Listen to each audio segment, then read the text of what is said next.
tous, merci de suivre le flash d'information de la télévision du Burkina, édition de 18h.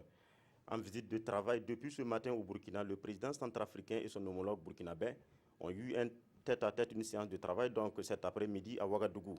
Un tête-à-tête qui a accouché d'une signature d'accord cadre de coopération axée essentiellement sur l'économie, la politique et le social. Faustin Touadéra et Roch-Marc Christian Kaboré engagent ainsi deux peuples dans un partenariat sud-sud pour relever plusieurs défis communs. La dengue sévit au Burkina depuis un certain temps, mais pas de panique selon le ministre de la Santé. Au cours d'une conférence de presse animée cet après-midi à Ouagadougou, Smaïla Ouedraogo rassure que la dengue est une maladie bénigne à condition de se rendre plus vite dans un centre de santé.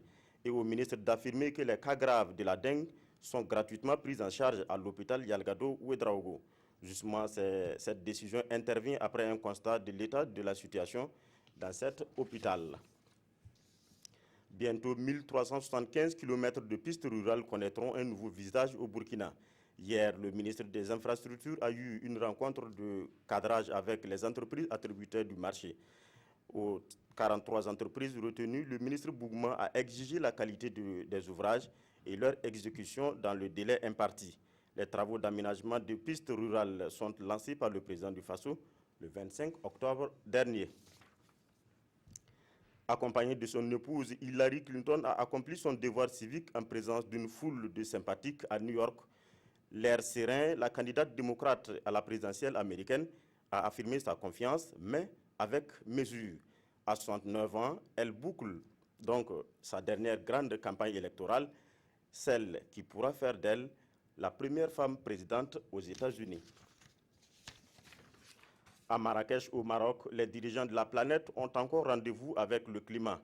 Hier, à l'ouverture de la COP22, la France et le Maroc ont salué l'entrée en vigueur de l'accord de Paris négocié l'an passé. L'accord de Paris appelle à limiter le réchauffement climatique en deçà de 2 degrés d'ici à la fin du siècle. Mais encore, faut-il se mettre d'accord sur la façon d'y parvenir.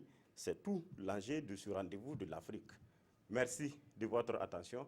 L'information revient à 19h avec Adama Koulibaly et à 20h avec Fousseni Kindo.